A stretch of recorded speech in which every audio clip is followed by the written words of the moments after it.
Bonsoir à tous, bienvenue dans l'émission Si on parlait sport, le talk est consacré, comme vous le savez, à l'actualité sportive dans le département. Le programme de l'émission, vous le connaissez, il y aura des coups de gueule, des analyses, des débats et des duels. 4 chroniqueurs sont en plateau aujourd'hui, ils sont en feu. Présentation de nos mousquetaires. Le premier mousquetaire est un spécialiste rugby. Il a le rugby club de Versailles dans la peau depuis qu'il est né. À la maternité, son père Olivier, président du Versailles, a sûrement dû l'habiller d'un maillot du club. Aujourd'hui, il est l'entraîneur des Bélasquins. Bonsoir. Bonsoir, Mickaël. Nerneuf. Alors, je tiens à vous dire merci d'être venu sur ce plateau après la descente de votre club Versailles. Oui. Ce qui n'est pas le cas de tous les chroniqueurs. Non, je tiens à le souligner. Alexandre s'était échappé lamentablement quand son club de handball avait perdu un match. Moi, je viens alors que le club descend en division, donc on va assumer. C'est tout à votre honneur. Alors, on continue ce tour de table par un petit nouveau. Il nous vient des Templiers à Délancourt, l'un des meilleurs clubs de football américain en France. Il est devenu directeur sportif depuis l'été dernier. Dans cette émission, il va nous apporter son expérience et sa science tactique. Bonsoir Frédéric. Bonsoir Mickaël. Alors pas trop stressé pour cette première émission ? Je prends du recul, je regarde, j'observe. D'accord. Bon, on va voir ça dans cette émission. On passe au troisième mousquetaire. Il est l'entraîneur de l'équipe senior du club de rugby de Plaisir, la meilleure équipe des Yvelines cette saison. Il a pris les rênes du club cette année et ça ne va pas trop mal du côté de Plaisir puisqu'il termine deuxième du classement sur cette phase aller avant les playoffs. Bonsoir Jean-Vis, vous allez bien ? Ça va très bien. Vous êtes de bonne humeur aujourd'hui ? Oui, toujours de bonne humeur, surtout qu'effectivement on joue les phases finales, donc ça va être chaud. Ça commence dès dimanche à Antony. On termine ce tour de table à gauche, musique. Il est le président de l'Étoile sportive de Trappes. Il a peut-être dans le viseur la place du président de la FIFA, on ne sait pas, mais quand on voit les acteurs présents au sommet du football mondial, on se dit qu'il a peut-être sa carte à jouer. Bonsoir Moustapha. Bonsoir.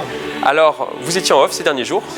Ouais, professionnellement un peu pris en effet et un peu en off aussi. Vous étiez en off ? Ouais. Vous n'étiez pas avec les joueurs du PSG à Las Vegas ? Après leur virée ? Ça c'est sûr, vous êtes bien informé. Vous en êtes sûr ? Vous êtes bien informé. Je suis bien informé. Des images ? Peut-être, une image. On va voir justement, Moustapha. Moustapha. Bon, bah. Je sais pas, hein, c'est peut-être un montage. Difficile de. La télé, c'est quand même le propre de la télé, c'est d'informer. Hein. Donc on voit bien les moyens de la chaîne. Je félicite la rédaction. Voilà. Et Romain Respigny pour le montage. Bravo. Vous étiez en off ou vous avez travaillé ? Non, c'était professionnel. Et puis surtout, on a accompagné des enfants au musée de la Sécurité sociale du côté de Bordeaux. Ça ne s'invente pas. Mais ce n'est pas un club de foot uniquement pour gagner des matchs. C'est aussi pour en faire des citoyens et des gens avertis. Et la Sécu est pour moi quelque chose de majeur. Je crois même qu'il y a un reportage... Reportage demain sur TVFil 78. Le teasing, est passé. Donc demain, sur la chaîne TVFil, le club de foot de Trappes, qui ne fait pas que du football, mais qui fait également de l'éducatif à bien des égards. On va passer maintenant au programme de l'émission. Aujourd'hui, nous allons parler de football avec les demi-finales de la Coupe des Yvelines et la qualification de Maurepas. Nous allons également parler de golf avec la venue de Rory à McIlroy, l'Irlandais numéro 3 mondial à l'Open de France de golf. Mais tout de suite, coup de projecteur sur la dernière journée de Fédéral 3.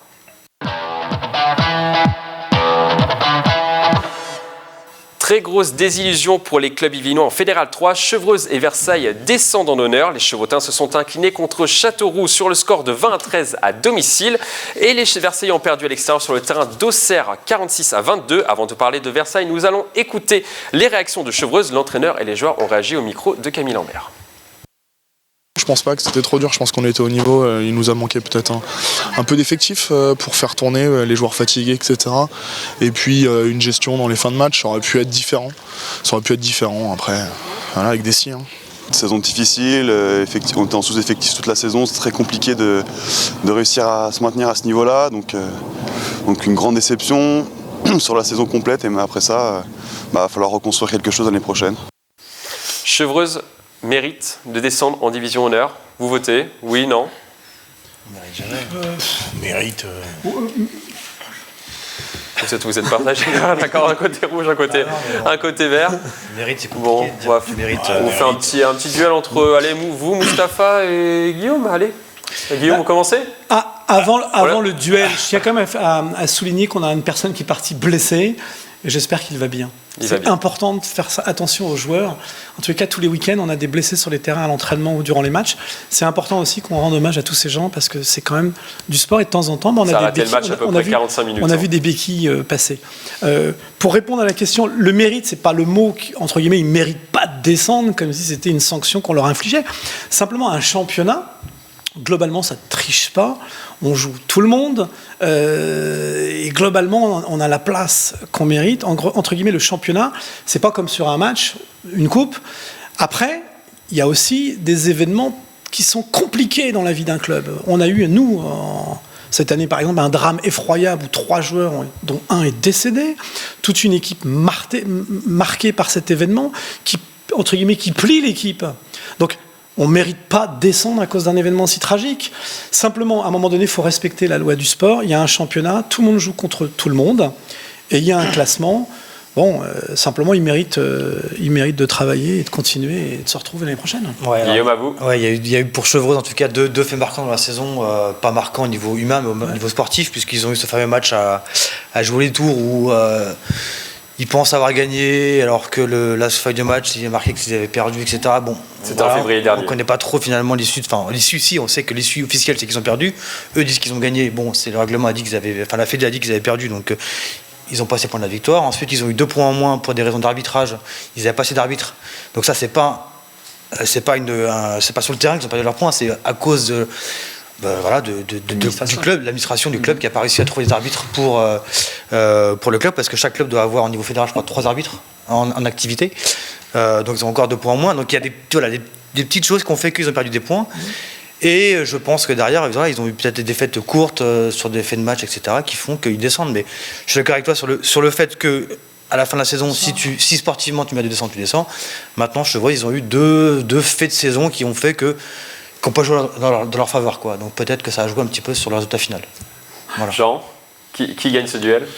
Il n'y a pas véritablement de vainqueur. C'est pas. Je ne serai jamais vainqueur. Quand on parle là... Jamais il ne dira quelque chose en ma faveur. Que ça se sache et qu'on le vérifie surtout. Vous verrez. Non, mais bon, c'est vrai, c'est une descente, donc c'est jamais marrant. Mais il faut quand même remarquer aussi que Chevreuse remontait d'honneur.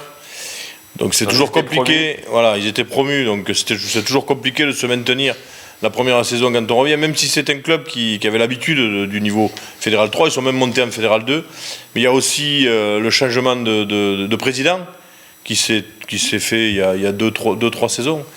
Donc ça aussi, ça a mis bout à bout, ça déstabilise le groupe, quoi. Ça déstabilise le club, hein. La preuve, l'histoire des arbitres, c'est quand même une faute des dirigeants. C'est parce qu'on sait pertinemment que si on n'a pas ces arbitres-là, eh ben on sait qu'on perd 2 points. Donc là, c'est une erreur quand même de dirigeants. Alors je ne connais pas le nombre de dirigeants que possède Chevreuse, mais il y a peut-être aussi des lacunes à ce niveau-là. En tous les cas, voilà, on peut pas souhaiter un club qui descende, ça c'est sûr. Maintenant, je rejoins Mustapha lorsqu'il dit que... C'est une première. Voilà. Je le rejoins lorsqu'il dit que voilà, c'est sportif, c'est un classement, c'est la vie. Non, mais la vie du club est globale, c'est ça qu'il faut dire. Après, quand même, ça fait 3 clubs franciliens, enfin des Yvelinois, qui descendent. En honneur. 3 en honneur qui descendent, Versailles, Chevreuse et Maison de Lafitte. Hein. Donc il y a peut-être le comité départemental qui devrait se poser quelques questions aussi. Pas que dans le rugby. Hein. Frédéric, j'entendais un jeune. Quand on est promu, c'est toujours plus difficile quand on est promu. Effectivement, oui, on est poussé par un petit peu la jeunesse et puis l'envie de tout casser, d'arriver à un nouveau niveau, on va dire. Mais là, j'écoutais ce que disait le jeune homme là, à la fin de l'interview. Il parlait de reconstruire l'équipe. Je suis un petit peu étonné. On ne reconstruit pas une équipe parce qu'on descend. Là, c'est qu'une petite descente. Ils sont montés depuis quelques années. C'est un club qui est assez jeune, d'après ce que j'ai vu. C'est pas un club qui a 50 ans ou 40 ans. C'est un club assez jeune. Voilà, c'est une descente qui va leur permettre peut-être de repartir mieux, de repositionner. C'est pas tout le temps négatif, une descente. Au contraire, ça permet un peu de calmer le jeu et puis de reconstruire autour justement des dirigeants qui n'ont pas été préparés. Peut-être que là, de ce côté-là, ils avaient mal préparé leur coup. Et puis, peut-être une autre gestion humaine. Alors après, non, mais voilà. Justement, tu le dis toi-même, c'est un club jeune. Il y a pas mal de jeunes joueurs.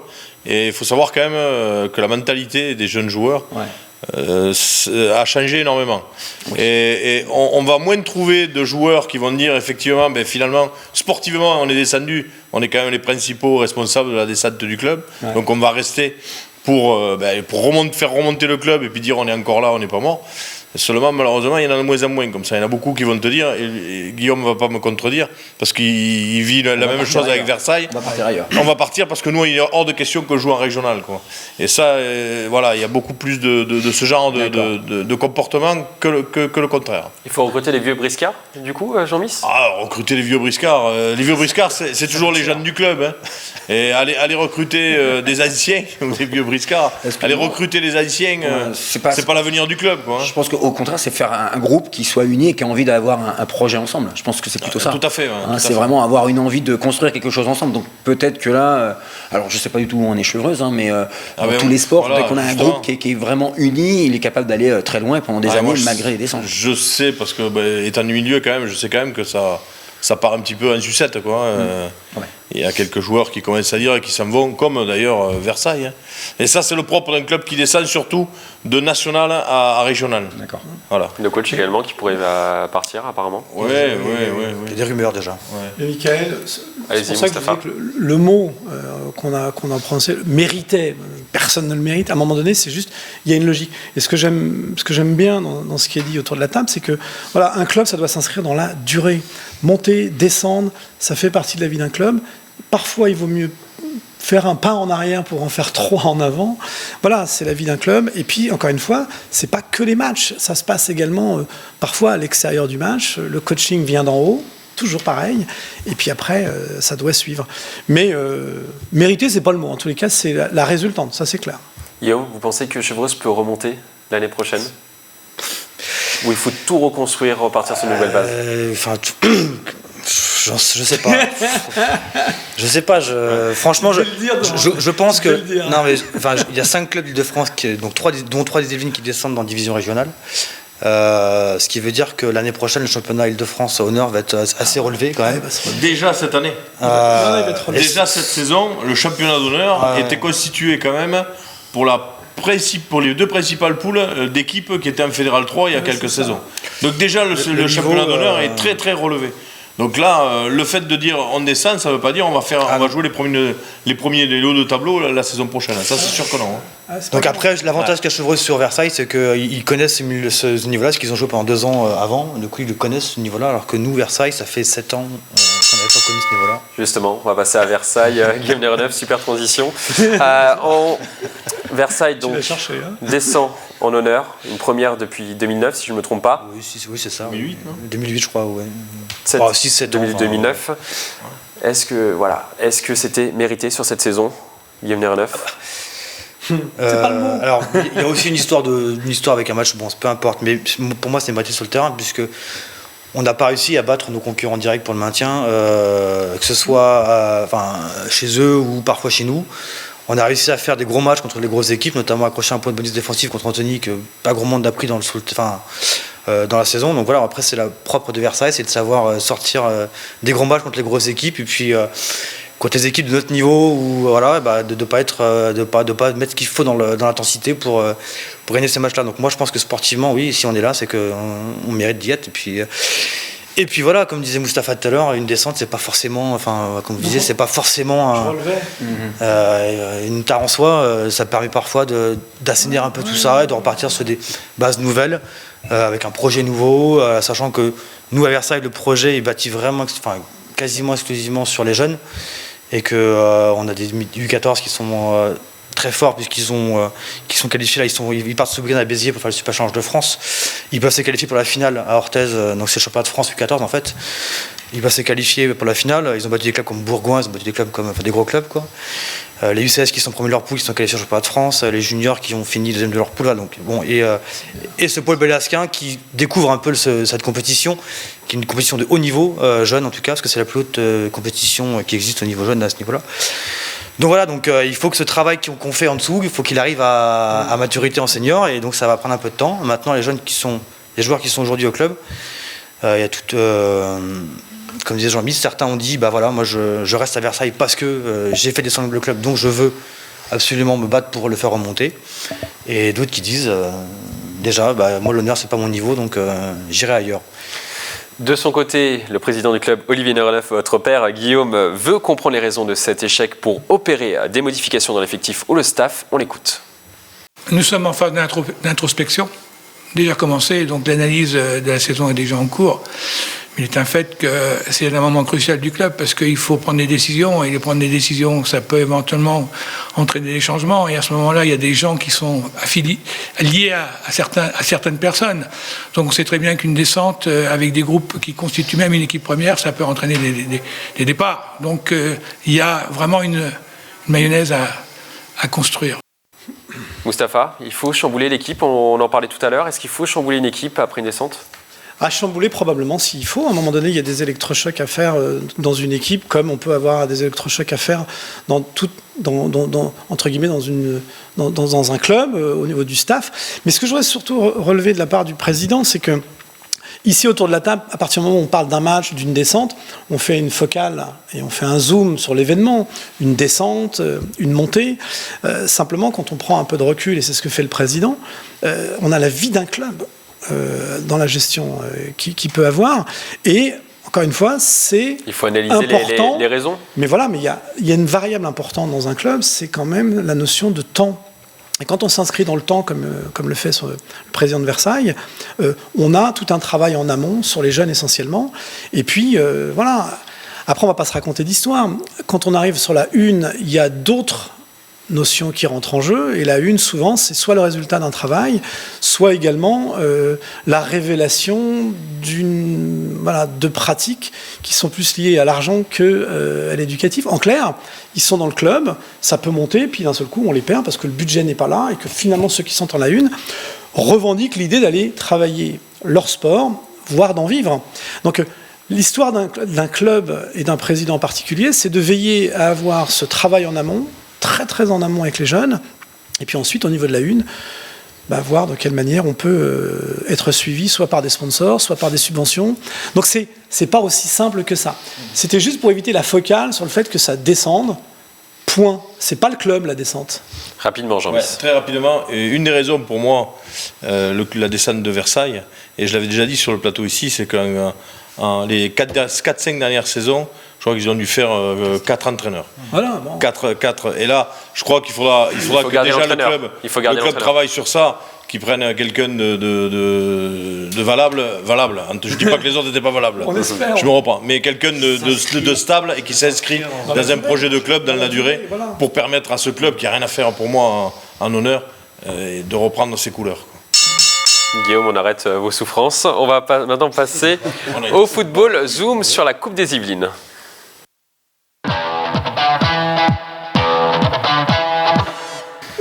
Un derby sulfureux pour cette demi-finale de Coupe des Yvelines. Ce jeudi 21 avril, l'AS Maurepas recevait au stade du Bout des Clos Guyancourt-Saint-Quentin. Le match s'est soldé par une victoire au tir au but des Maurepasiens. Mais avant de parler du match, nous allons revenir sur l'ambiance autour de cette rencontre. Plus de 700 supporters sont venus assister à la rencontre. Il y a eu des fumigènes à l'entrée des joueurs. Les joueurs m'ont confié qu'ils n'avaient jamais vu ça dans leur carrière. Alors, est-ce que vous comprenez cet engouement autour de ce match, autour de cette demi-finale de Coupe des Yvelines ? Vous votez, oui ou non ? Vous êtes tous unanimes, d'accord. Désolé, ouais. Bon, Frédéric et vous, Jean, du coup, vous commencez, Frédéric ? Oui, moi je trouve ça tout à fait positif, justement, d'être pour son équipe, d'avoir réussi à rallier tous les petits jeunes du club de Maurepas. Ils sont tous venus voir leurs aînés. Et ça, justement, ça prouve la bonne vie du club, la bonne vie du club de Maurepas. Je pense que c'est un club qui travaille sur l'avenir, qui travaille avec des jeunes.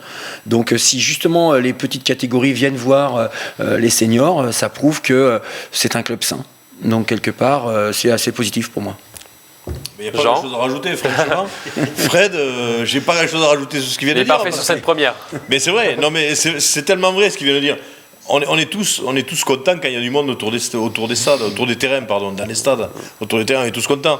Et voir, en plus, si ça s'est bien passé, et ça s'est bien passé, et c'est ça le principal, c'est voir du monde et que ça se passe bien. Là, ça donne une belle image. On est constamment, et moi je suis pas, mais on est constamment en train de taper sur le football en disant le foot, ça génère plein de choses. Et là, au moins, mais voilà un bel exemple, un petit niveau, et c'est là où les problèmes sont le plus fréquents. Et bien là, c'est un bel exemple de contre, quoi. Et il y a eu du monde et ça s'est bien passé. Il y a également un moment très drôle, on joue la 75e minute de jeu. Regardez les images, Guyancourt vient d'égaliser et là la barrière se casse, l'arbitre a arrêté le match, le temps que les supporters remettent la barrière. Moustapha, une réaction par rapport à cet événement ? Le match a été interrompu à peu près 10 minutes à peu près. Non, pour le coup, voilà. Il aurait pu y avoir des blessés. C'est vrai qu'il aurait pu y avoir quelques blessés. Voilà, c'est juste que. C'est l'excès de folie. C'est pas casser pour casser. Non, c'est l'euphorie. Au contraire. Ouais, c'est l'euphorie. Donc, on sent que les gens ont eu plus de peur. Le stade n'était pas préparé pour recevoir ça. Voilà. Donc je découvre les images. Ouais, ils ont quand même réparé. Les supporters ont quand même réparé la barrière. Les supporters. Mais là, les supporters ont réparé la barrière. Beau, ça. Là pour le coup, c'est celui qui. Enfin, je suis à la commission régionale de prévention au niveau du football. Là, il y a deux choses quand même par rapport à l'événement. Le premier, c'est que les installations sont sous la responsabilité des communes. Donc je lance un appel aux communes. Il faut que le matériel soit quand même relativement solide pour supporter des supporters, surtout quand ils sont contents. Donc là, c'était franchement une action de. On est franchement content, de joie. Faut passer. En revanche, ce que je tiens à dire quand même. Les fumigènes sont interdits dans les tribunes. C'est bien classifié au niveau des problèmes rencontrés dans les stades. Et le club peut être sanctionné pour ce genre d'action. Vous n'avez pas montré les images à la ligne. Les images sont publiques, là, pour le coup. Ce soir, j'ai une commission ce soir, on en parlera. Non, je le dis parce que on nous regarde. Et simplement, c'est festif, ça doit le rester. Le fumigène est interdit. C'est juste une précision que je venais. Et bravo à Maurepas, qui va en finale contre Limay. Limay qui nous a battus. Nous également. Vous avez battu 2-0, vous avez l'équipe 2. Ouais, enfin, je tiens quand même à préciser que c'était l'équipe B. Il faut que ça se sache quand même. L'équipe B. Et qu'on a laissé aller jusqu'au bout de cet événement parce qu'il méritait d'aller jusqu'au bout de l'événement et non pas en la renforçant comme pourraient le faire certains. C'est pas le style de la maison non plus.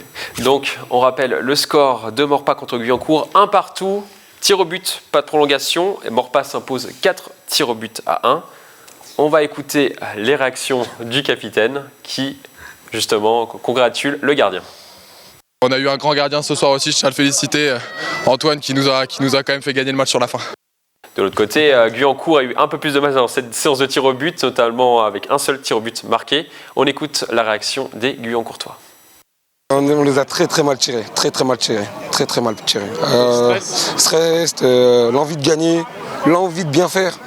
Et parfois, il faut je sais pas, j'ai pas de mots, je suis déçu un peu. On va essayer de surmonter ça, mais ça va être compliqué. Guillaume, vous pensez que l'ambiance du match a pu faire craquer les Guyancourtois ? Craquer les Guyancourtois, je ne pense pas, mais en tout cas donner un supplément d'âme à Maurepas, c'est certainement. Enfin, c'est une évidence que je pense que c'est le club, les dirigeants qui avaient organisé un petit peu en abattant tout le monde pour qu'il y ait un maximum de monde autour du stade. Ils ont un COP. Si en plus ils ont un COP, c'est encore mieux. Mais je pense qu'il y a eu un élément de communication, il y a de la communication en plus, quoi. Du coup, pour avoir ce fameux 12e homme au foot qui fait la différence. Donc je pense que c'est plus un supplément d'âme à l'équipe qui est supportée qu'une pression supplémentaire. Au contraire, moi je sais quand j'étais joueur, quand il y avait du monde à l'extérieur en tout cas qui était contre nous, c'était pareil, ça nous galvanisait un petit peu pour se mettre, pour se renforcer un petit peu plus et aller chercher, leur montrer qu'on n'était pas, qu'on était aussi présent sur le terrain, quoi. Frédéric, quand on gagne au tir au but, on gagne quand même. Oui, bien sûr, et ça donne un petit supplément d'âme. Je trouve que ça donne un petit peu de hauteur, ça active la légende, quoi. Voilà, on a été la chercher difficilement. On a joué 120 minutes. Ils ont dû jouer 120 minutes. Plus non, 90. Il n'y a pas de prolongation. Voilà. Au moins, il y a une chose possible, c'est que le gardien a activement participé à la qualification. Il a fait son exploit. Il a été arrêté un penalty, j'ai vu, parce qu'ils ont mis 3 à côté. Même. Et donc voilà. Donc félicitations à Maurepas, bravo. Puis une coupe, c'est toujours particulier. Ouais. Faut dire ce qu'il y a. Ça se joue rapidement, Moustapha. Non, je disais une coupe, c'est particulier. On va devoir vous couper. Voilà. Et donc je voudrais prendre une demi-heure sur ce sujet quand même. La finale se jouera le 5 juin à Plaisir. On continue maintenant cette émission par notre rubrique débat.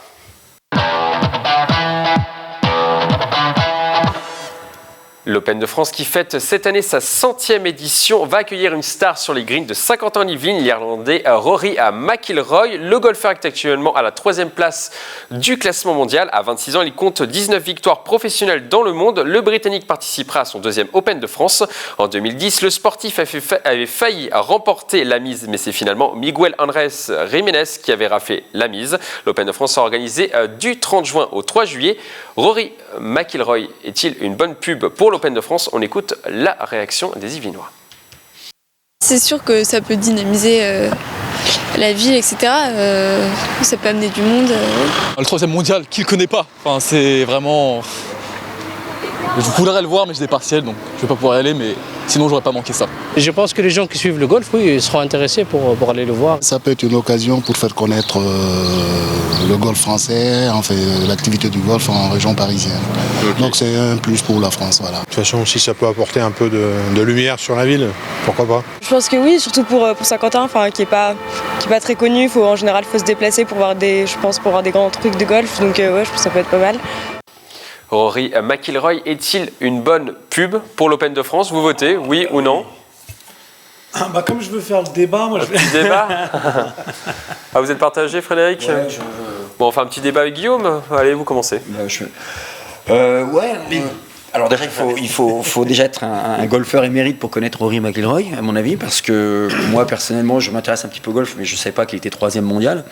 Après, je sais pas, je serais peut-être plus tenté pour faire venir des grandes stars françaises qui sont vraiment générateurs de monde et qui attireraient un peu de public, genre Dubuisson. Je pense que c'est quelqu'un qui pourrait peut-être ramener un petit peu plus de monde dans ce genre de compétition et qui intéresserait peut-être les Français à ce genre d'activité, parce que à ce sport. Maintenant, moi je ne suis pas golfeur, donc je me trompe peut-être, mais bon, je pense pas que ce soit vraiment forcément la meilleure pioche. On aurait pu peut-être creuser ailleurs. Guillaume? Je pense que Dubuisson de toute façon sera là, j'imagine, c'est quand même l'Open de France, donc voilà, comme les meilleurs Français. Maintenant, c'est quand même le fait d'avoir une tête d'affiche comme Rory McIlroy, c'est quand même une super pub, parce que je suis d'accord avec toi que seuls vraiment les connaisseurs de golf, les joueurs de golf connaissent ce type-là. Même si je le connaissais, en tout cas son nom, et je savais que c'était un très bon. Quand même, pour attirer le public et faire venir le public, souvent les gens qui vont voir les compétitions de golf, c'est les connaisseurs, quoi. Il y a rarement des gens qui disent tiens, le dimanche, qu'est-ce que je fais? Tiens, je vais aller voir le golf. Bon, c'est plutôt des connaisseurs. Donc de voir ce mec-là taper des balles, et faire des trous, faire des parts, faire des bogeys, je crois que c'est ça, des -1, je les ai vus, les termes, bref, peu importe. Je pense que pour les gens qui connaissent le golf, c'est vraiment un plus dans le... comme nous au rugby, quand on voit Dan Carter jouer, c'est un plus, quoi. Voilà, c'est moi, en tout cas, moi je trouve que c'est un plus pour l'Open de France, quoi. Moustapha, qui gagne? Je serais plutôt partisan de ce qu'a dit Guillaume, même si j'aime bien ce que tu dis, Frédéric, parce qu'effectivement, amener un Français sur un avis, je viens de le dire. Non, soit moi, soit c'est Frédéric. Je suis de ton avis. S'il fallait voter, j'ai voté pour toi. Et tu sais que je vote tout le temps pour toi. En revanche, j'aime bien cette idée qu'effectivement, il faut faire la promotion du sport et du golf en France par des Français. Simplement, il y a une logique qui prime dans ces cas-là. C'est que Dubuisson, on a l'occasion de le rencontrer souvent en France, puisqu'il est français, et que souvent, aller chercher des internationaux qu'on n'a pas l'habitude de voir par définition parce qu'ils sont lointains, le fait de les ramener, ça reste un plus, puisqu'on les ramène à nous. Voilà, c'est vrai dans le football pareil, hein. Si vous allez au Parc des Princes et que vous avez une star mondiale qui vient au Parc des Princes, vous avez nos locaux qu'on voit régulièrement. Le petit plus, c'est celui qui vient pour éviter d'emmener tout le monde là où il se trouve. Juste une notion géographique. Mais j'aime bien quand même. Quel est l'objectif de l'Open de France? Est-ce que l'objectif de l'Open de France, c'est d'attirer des gens qui sont vraiment dans le golf, ou c'est aussi d'attirer le kidam, justement le promeneur du dimanche? L'objectif, c'est le business, c'est de l'argent, faire de l'argent. Oui, mais faire de l'argent, en pensant qu'il y aura la Ryder Cup en 2018. Rory McIlroy, il peut faire venir des partenaires nouveaux, il peut faire venir plus de locaux connaisseurs de golf, etc. Il peut faire vendre peut-être des spots de pub plus chers. Je sais pas si Canal a acheté les droits, peut-être que Canal a acheté, de mettre un petit plus pour avoir. Voilà, je sais pas. Il y a peut-être des. Mais je pense, pour moi, c'est une histoire de gros sous, parce que je pense qu'il vient pas gratuitement. Je m'en doute, mais moi qui suis complètement néophyte là-dedans, est-ce qu'un nom très très connu dans le golf qui fait rêver un petit peu tout le monde, qui était l'ancien numéro 1 et qui est maintenant Tiger Woods, qui est maintenant 40e mondial, mais lui n'attirerait pas finalement encore plus. Tiger Woods qui n'est jamais venu à l'Open de France. Qui serait peut-être pas. Alors effectivement, peut-être sportivement, oui, mais sportivement, c'est peut-être le même niveau, mais est-ce qu'un nom qui fait rêver n'attirerait pas forcément d'autres personnes? Tiger Woods, il est connu parce que pas que pour le golf, donc forcément il est plus connu que les autres. Mais si tu veux taper sur le Guillaume. Des histoires pour le marketing, des histoires, on va dire, il a fait des très bons de sexualité. C'est vrai que quand on fait la promo d'un sport, c'est vrai qu'on va chercher des gens un peu plus connus, de notoriété publique, parce que par définition, il sera regardé aussi par des gens de son propre pays. Plus connus, tu prends le rugby par exemple. Le rugby, pendant longtemps, on a communiqué sur Chabal, qui n'est pas le meilleur des joueurs, loin de là, mais qui a une gueule, qui a une tronche, qui en impose. Et du coup, les gens sont intéressés au rugby parce que Chabal, machin. Et là, au golf. Un peu comme aujourd'hui, Tiger Woods pourrait le faire exactement. Maintenant, tu prends Dan Carter, je prends Dan Carter au Racing. Ils ont fait venir Dan Carter au Racing pourquoi? Alors, ça pour son niveau, mais c'est aussi pourquoi? C'est aussi pour faire venir du monde dans les tribunes et vendre plus cher leur place VIP, vendre plus cher leur machin, etc.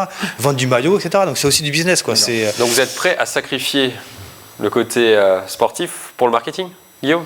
Aujourd'hui, le sport professionnel, c'est du business. Non, mais il y a une économie dans le sport. Il y a une économie dans le sport et le département, la ville nouvelle, en a aussi besoin de ressources pour faire vivre ce sport et d'autres. Donc il y a de l'économie, il ne faut pas faire comme si ça n'existait pas.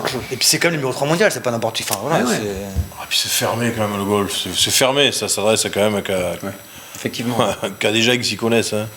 C'est vrai, moi je rejoins. Les gens qui se promènent ne vont pas se dire tiens. Je vais aller voir le golf. Il fait 30 degrés. Non, je crois pas. Non, je crois pas. Non, c'est cercle fermé. En plus, c'est payant l'entrée ou pas? Je sais même pas l'entrée. C'est payant. Ça diminue encore. 70 000 à peu près visiteurs sur 3 jours. C'est prévu et ça rapporte. Donc les gens que du monde du golf quand même. Que du monde du golf. C'est que les spécialistes en général. Et peut-être qu'il y a des gens qui vont faire le déplacement le plus loin des Yvelines, enfin le plus loin de l'Île-de-France, même d'ailleurs, pour venir voir ce Rory McIlroy. Donc l'envie n'est toujours pas de démocratiser finalement le golf, quoi. Oh non, ça reste pour une petite. Si, le street golf. Ils ont créé le street golf un petit peu là. Ouais, c'est vrai. Bon. Parce que l'idée, c'est quand même qu'il y ait de plus en plus de gens qui pratiquent. Donc, par définition, on va chercher à démocratiser. Mais en même temps, c'est vrai que c'est un peu compliqué dans la pratique. Mais l'idée, ça serait ça, d'avoir plus de monde. Parce que plus de monde. Quand tu vois le prix de la Green Fee. C'est ce que je viens de dire. C'est ce que je viens de dire. Techniquement, ça sera compliqué. Et des cours. Même économiquement, plus on a de gens qui se pratiquent ce sport, plus on a de consommateurs qui voient les pubs de ses propres matchs. Donc c'est une visibilité lors des matchs. Donc c'est des joueurs et des consommateurs et des gens qui regardent la télé. Et comme vous disiez, pardon, Mickaël, tout à l'heure, c'est une bonne pub aussi en amont de la Ryder Cup qui arrive en 2018, qui sera organisée. C'est bien qu'ils arrivent à faire venir des stars comme ça. Et peut-être aussi que ces stars viennent aussi parce que ce sera le parcours. Alors, peut-être que c'est un peu modifié, mais en tout cas, le parcours sera exactement celui-là. Là, ils l'ont refait pendant 9 mois. Ça sera exactement le parcours de l'Albatros. Donc il inaugure justement ce week-end. Donc peut-être que ça peut aussi intéresser ces joueurs-là, parce qu'en préparation de la Ryder Cup. Voilà, on le voit justement en ce moment, le parcours, c'est le parcours de l'Albatros. C'est l'Albatros? L'Albatros. C'est 9 mois de travaux, ils ont fait tous les trous quasiment. On va pas y aller avec les Templiers ou les plaisir. Et vous avez le sentiment peut-être qu'il manque une tête d'affiche finalement à la France, comme Tony Parker a été la tête d'affiche du basket en NBA. Vous ne pensez pas qu'il ne reste pas une tête d'affiche encore plus populaire peut-être que Victor Dubuisson? Mais souvent la popularité elle n'est pas liée au sport. On a parlé de Tiger Woods, tout le monde le connaît, mais c'est pas par sa pratique. En tous les cas pour ceux qui le connaissent. Puis après le fait d'avoir duré dans ce sport. Je termine ma phrase. Très connu par son niveau sportif. Du coup, comme il a duré, on a fini par le démocratiser, on a fini par le connaître. Donc, on est beaucoup à le connaître, mais franchement, beaucoup plus connu en plus par ses phrases. Il y a pas beaucoup de sports où on a un Français qui est le meilleur joueur du monde, à part le hand avec Arbatic, le judo avec Riner, et basket avec Parker, et le foot avec Benzema. Le foot avec Benzema, non mais c'est la raison. Il joue pas l'équipe de France, donc il est connu mondialement. Il n'y a pas beaucoup de sports en France où un Français est dans les 3-4 meilleurs mondiaux, quoi. Donc après, est-ce que c'est une partie de la France? Est-ce que en France, parce que la France finalement n'est pas un pays hyper sportif et du coup la Formule 1 a produit des sportifs aujourd'hui peut-être que c'est une vague, un creux, peut-être un creux. Non, mais, ou alors on a des champions, des champions qui sont là, on a des champions qui n'ont pas de personnalité. Pourquoi les champions on les voit parce qu'ils ont de la personnalité? Riner c'est quelqu'un qui a de la personnalité, c'est un jeune qui a du charisme. Parker c'était la même chose. Ou des frasques. Voilà. Mais voilà, il manque une tête d'affiche justement au golf français, à part Dubuisson. Dubuisson avait ce côté-là, d'après ce que j'ai compris au début de sa carrière, même c'est quelqu'un qui a du caractère, qui se laisse pas faire. Mais depuis quelques temps, on n'entend plus parler, alors que c'était un gars qui avait pas des frasques, mais on entendait parler par son côté un petit peu revanchard, un petit peu rebelle. Et c'est bien ça donne un petit peu de personnalité à ce sport, ça fait rejaillir quelque chose. Là, on n'en entend plus parler. Alors est-ce qu'il gagne plus ou est-ce qu'il a plus c'est ça, il a du mal. Il a plus de résultats. Il a du mal. Faut quand même des résultats. Faut être, c'est pas plat, mais faut être sur la retenue. Faut être sur le. Quand tu veux un green, tu parles, tu te fais limite en disant les gens à côté, mais tu te baisses d'un ton. Enfin voilà, il faut. On parle des boîtes de nuit là. Sur le terrain, il y a une étiquette. Il y a une étiquette au golf. C'est vrai que c'est un sport on calme. On parle de l'extérieur du golf, comme au football. Ça fait du bien d'avoir des sportifs, notamment des golfeurs, qui viennent avec un peu de différence. Comme l'a fait Usain Bolt en athlétisme, où il est venu. Le 100 mètres, c'était la course où personne ne se parlait, etc. Où avant les courses, c'était tout le monde tirait la gueule. Et lui, il arrivait avec le sourire, la banane et tout. Et du coup, il a démocratisé vachement le sprint, quoi. Donc, c'est comme en politique, il y a une langue de bois permanente, puis de temps en temps, il y a un bonhomme qui sort comme ça, avec une gouaille un peu différente, on le retient. Et il fait de la politique pour autant. Comme Mustapha. Moi, je suis langue de bois. On passe maintenant à notre deuxième débat. C'était une grande première. Pendant 3 jours, pendant la semaine des vacances scolaires, les militaires ont troqué leur uniforme contre un maillot de basket à l'occasion des championnats de France militaires. La deuxième édition était organisée cette année au gymnase Malmedon de Maurepas. Les matchs ont opposé les équipes de l'armée de terre, de l'air, de la marine et de la gendarmerie. On écoute l'organisateur. C'est les meilleurs joueurs des sélections de la gendarmerie, de la marine nationale, de l'armée de l'air et de l'armée de terre qui sont sélectionnés. On fait des stages pour les détecter et après on les sélectionne pour venir participer au championnat de France militaire. C'était une bonne idée d'organiser les championnats de France basket militaire. C'était une bonne idée d'organiser ces championnats. Vous votez? Oui? Non? Je dis oui. Et Frédéric, encore partagé? Non. Frédéric cherche le duel pour sa première émission. Frédéric contre Jean-Miss. Contre Jean-Miss. Non, c'est pas grave. Je dirai après. D'accord. Allez-y, Jean. Pour info. Allez-y, Jean. Non, mais je dis que bien sûr que c'est bien. C'est toujours bien. C'est toujours bien d'avoir une organisation sportive, quelle qu'elle soit, sur un département. C'est toujours bien. Ça fait parler de la discipline, ça fait parler en plus des militaires. Là, on n'en parle pas beaucoup. On en a beaucoup parlé. Non, mais quand je dis on n'en parle pas beaucoup sportivement, on en parle beaucoup plus actuellement par rapport à tout ce qui peut se passer, les phénomènes de société qu'on vit tous en ce moment. Donc c'est bien. Moi, je trouve que c'est super, au contraire, et que ça se passe chez nous, dans les Yvelines. Donc c'est très très bien pour moi, impeccable. Après, je ne sais pas si c'est France militaire, FCSAD ou sport militaire, ça on ne sait pas. Sport militaire. C'est sport militaire? Parce qu'ils ont 2 fédérations un petit peu. Aussi, ils ont une scission. Non, ils ont une fédération. Pour la guerre, non, ils ont une fédération, c'est le sport associatif, c'est la FCSAD, la Fédération des sports artistiques et culturels. Mais je crois que c'est intermilitaire, c'est intermilitaire là. Et l'autre, c'est vraiment le sport administratif. Voilà, donc. C'est ça. Donc, mais c'est très bien, pour moi, c'est très très bien. J'encourage ce genre de choses. En fait, c'est pas que je suis contre. Non, mais t'as envie d'être contre tout le monde. Non, c'est pas ça. Raison, c'est bien. Tu nous fais du Tiger Woods, donc.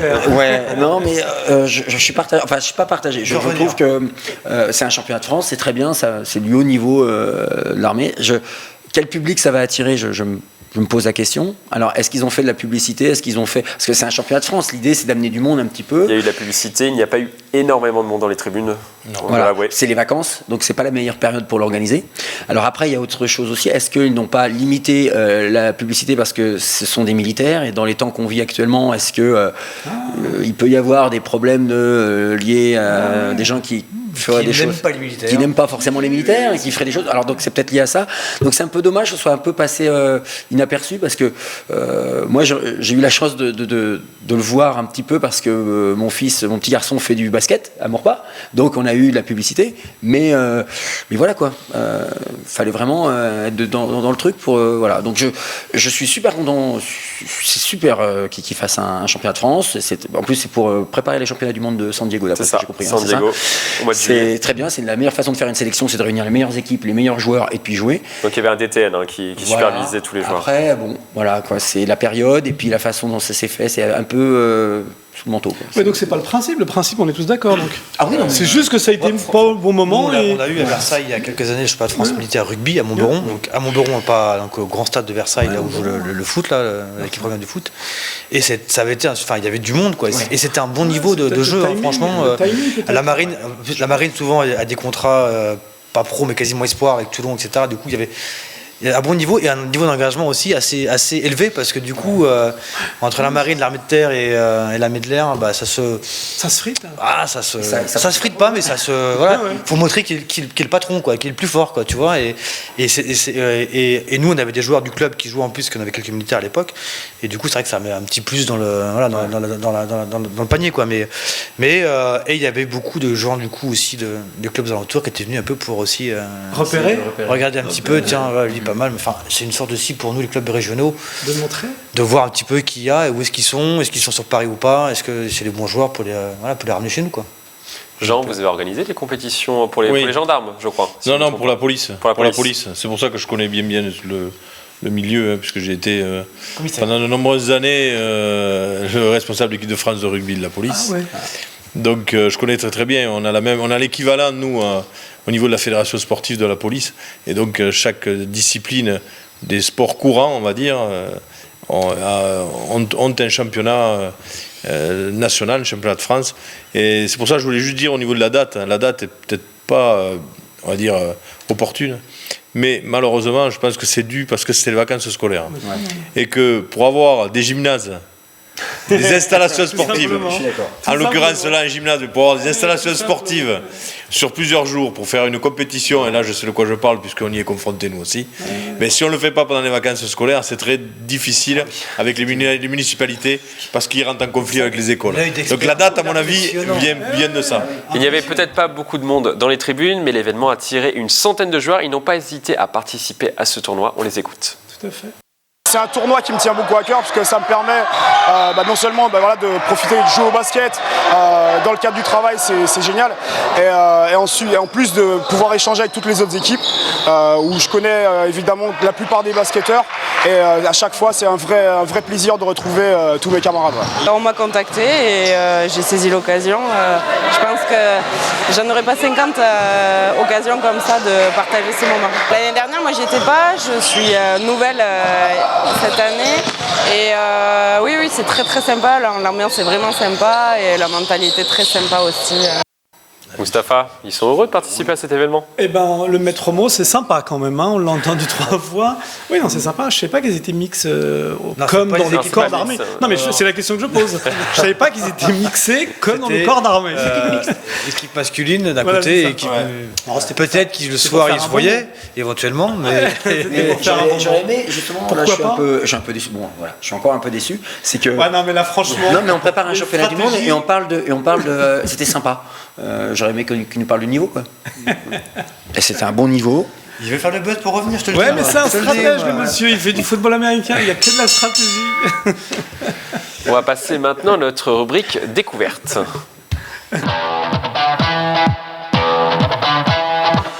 C'était une première dans les Yvelines. Un cours pour manier le sabre laser était organisé au début du mois au centre sportif des Pyramides à Voisins-le-Bretonneux. Plus de 20 participants se sont affrontés dans des duels épiques dignes de Luke Skywalker et Dark Vador. On écoute l'organisateur. La pratique du sabre laser, quand elle a été codifiée dans les films de Star Wars, était surtout inspirée du kendo, également aussi un petit peu de l'escrime française et de la canne de combat. Donc ces univers sportifs et martiaux font qu'il y a une codification qui s'est effectuée au niveau des frappes, des parades, des zones de touche. Et effectivement, en fait, l'esprit du sabre, il est vraiment présent tout le temps avec la pratique du sabre laser. Ce sport peut-il percer? Vous votez? Ah ouais, pour percer du tissu, ouais. Il cherche vraiment. Non, mais bon. oui, vraiment. Bon, Frédéric contre Guillaume, allez. Bon, Guillaume, je vous laisse commencer. On n'a pas fait Frédéric Moustapha. Ah oui, c'est vrai ça. Ah oui, tiens, pour le coup. On le fera plus tard. C'était une autre émission. Allez-y, Guillaume.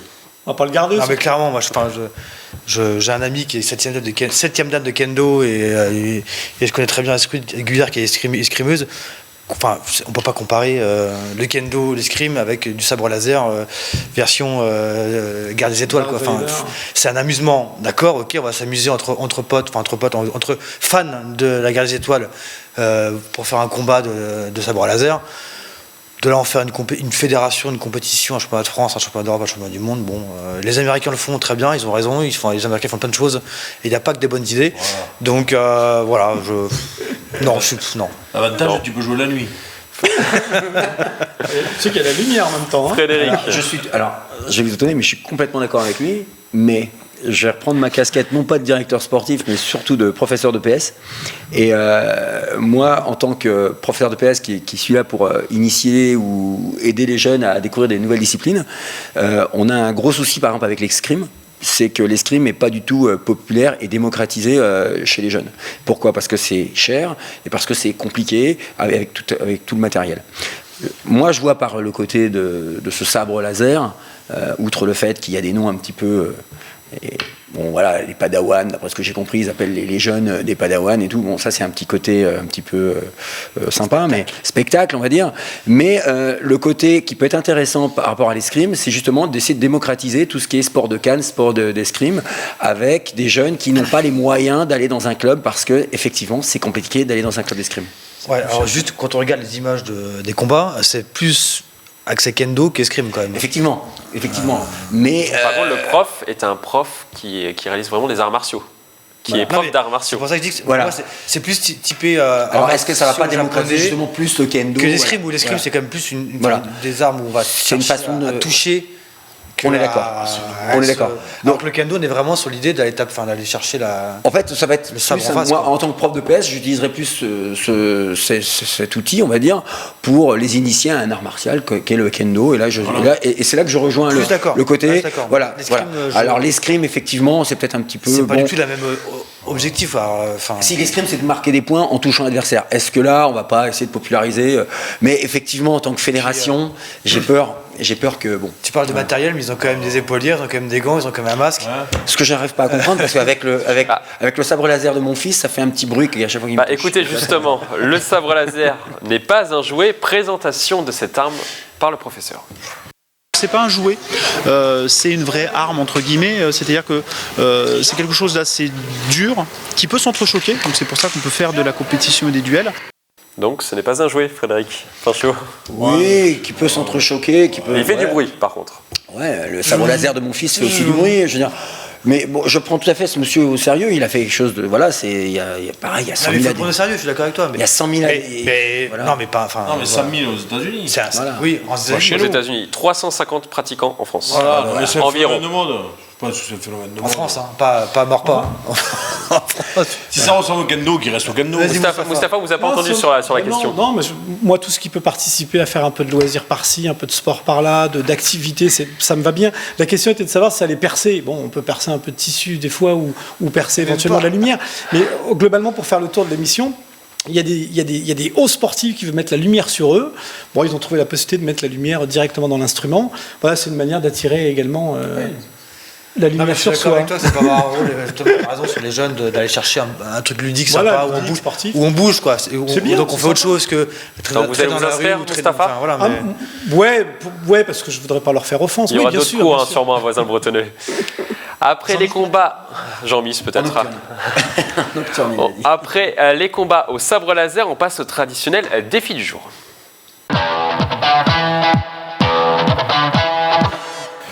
Le défi concerne aujourd'hui le padel, un sport qui mélange la pelote basque et le tennis. Les joueurs du Padel Club de Bois d'Arcy se sont prêtés au jeu. Le but, sortir du terrain, taper la balle à l'extérieur et la renvoyer avec précision pour qu'elle rentre dans un but. Les sportifs s'en sont plutôt bien sortis. Regardez. Adrien Maigret, j'ai 28 ans, je me surnomme Mégrouze, je joue ici au paddle depuis bientôt 4 mois. Mélic du club de Bois d'Arcy de paddle, je joue depuis 4 mois et mon surnom ce soir c'est Mélouche. John, j'ai 36 ans, je fais du paddle depuis 1 an et mon surnom c'est Jomé Abefo. Sébastien Ruiz de Conero, j'ai 42 ans et c'est moi le plus fort des 4.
fatigant, hein. C'était pas n'importe quoi. Hein. J'avais Adrien en face de moi, Seb.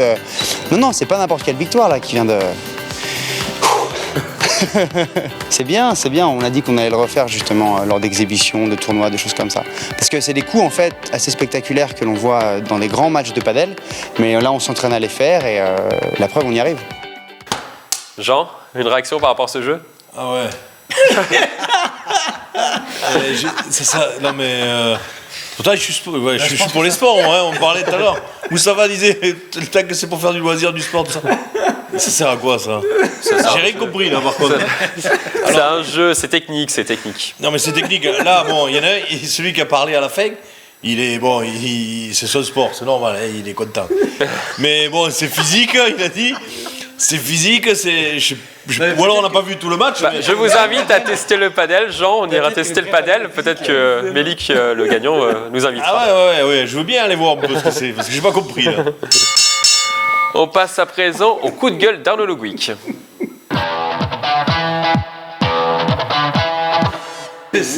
Vous en avez désormais l'habitude, notre chroniqueur Arnaud Le Gouic pousse un coup de gueule à chaque émission, un coup de gueule sur le sport dans le département. Aujourd'hui, Arnaud va nous parler des sites olympiques. Arnaud, c'est à vous. Merci Mickaël.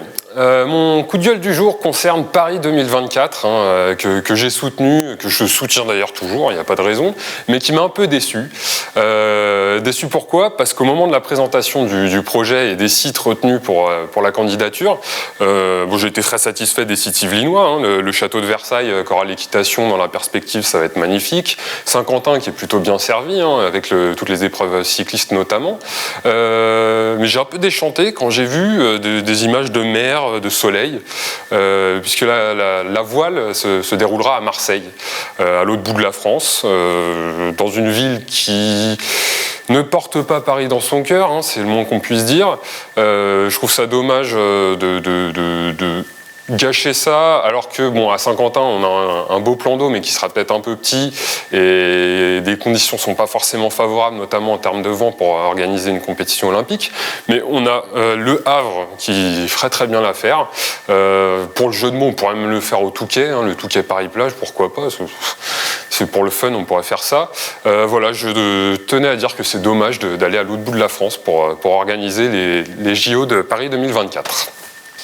Êtes-vous d'accord avec Arnaud? Vous votez? Là pour le coup, il n'y a que du non. D'accord. Oui, Moustapha, pourquoi? Mais non, mais c'est juste que je comprends pas cette phrase. C'est dommage d'aller jusqu'à l'autre bout de la France, ou alors j'ai mal compris. Mais il s'agit d'aller dans toute la France si on pouvait. C'est les JO de Paris 2024. Non, mais j'ai bien compris. Mais l'idée, c'est quand même de toucher tous les territoires, même si c'est symbolique. C'est sur Paris, capitale de la France. Après tout, qu'on le fasse dans d'autres endroits géographiques, mais qui représentent symboliquement la France. Voilà, c'est juste la phrase qui m'a, à mon avis, qui était un peu sensible. Il y a peu d'épreuves à Paris même. L'idée c'était justement trouver un plan d'eau. Ils ont été à Marseille, pourquoi pas Marseille, et pourquoi pas La Rochelle. Pas ça quand on Yvelines. Non, l'île de loisirs. Faut être sérieux. Faut être sérieux. Après Marseille, je pense que Marseille a un intérêt aussi parce que comme c'est aussi un beau site, et que peut-être Marseille aussi aide un petit peu aussi la candidature de Paris en termes de finances, quoi. Non, mais jusqu'au bout de la France, ça reste quand même à peu près. Et puis faisable. Avec tous les JO d'été, il y a toujours l'eau, le parti eau qui est délocalisé, quoi. Parce que sauf quand surtout au bord de la mer. Oui. Tant qu'aller au bord de la mer, autant aller dans le sud-est qu'aller au Havre. Je suis désolé, mais c'est beau. Pour les sportifs et puis même pour les compétitions elles-mêmes. Je pense quand même qu'on aura plus de chance. Et l'été au Havre, t'as beaucoup de monde, toi, l'été au Havre. L'avantage de la Méditerranée, c'est qu'il n'y a pas de marée. Il n'y a pas de marée au Méditerranée. Il n'y a pas de marée. Non, mais du coup, effectivement, on peut faire des épreuves quand ils veulent. Alors qu'au Havre, La Rochelle, il y a les marées. C'est l'été. Ça peut être une des raisons aussi le fait de choisir la Méditerranée. Pour les Havrais, sérieusement. Pour les Havrais, on n'est pas tous solidaires, on est bien d'accord. On aime le Havre aussi l'été. J'ai sorti un argument hyper sérieux sur le fait qu'il n'y a pas de marée. C'est très sérieux. Voilà, c'était très sérieux. Et je pense que c'est pour ça aussi qu'ils ont choisi Marseille. C'est vrai. Je suis tout à fait d'accord. Je trouve un peu, Marseille, pourquoi pas. Justement, ça va essayer de rapprocher Marseille de Paris un petit peu. Plutôt que de parler des conflits entre les capitales. Autant dire que Marseille peut-être. En plus, c'est fini. En plus, le conflit, c'est quand même relatif au football, parce que sinon. C'est que dans le foot, et encore. C'est la fin de cette émission. Merci de nous avoir suivis. On se retrouve le jeudi à 14 mai pour un nouveau numéro de Si on parlait sport. N'oubliez pas que vous pouvez à nouveau regarder l'émission sur YouTube ou sur notre site internet. Très belle soirée sur TV Fil 78. Avec la page Facebook.